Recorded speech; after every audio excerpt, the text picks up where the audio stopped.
All right, everybody. So I told you a couple months ago I was growing potatoes.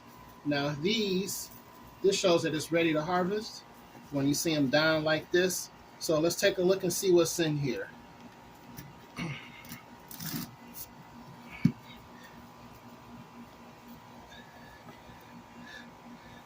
How about that? It's a big potato there.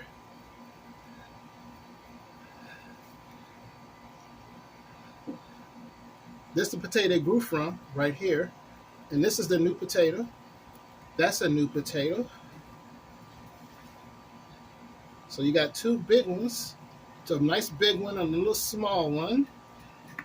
And earlier, we took some potatoes out of this one here, this container here. And what we had are these here. So we got all these potatoes. Now these are small containers too. They're supposed to be in 5-gallon buckets, which you can see these are pretty small. And I still got a nice sized potato there.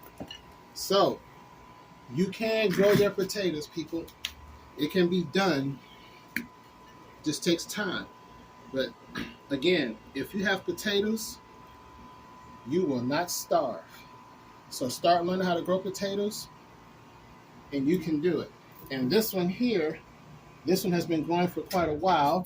This one here, those are potatoes as well. So it's just a matter of time. But start growing potatoes, people. It's not as hard as you think. All right, till next time. Peace.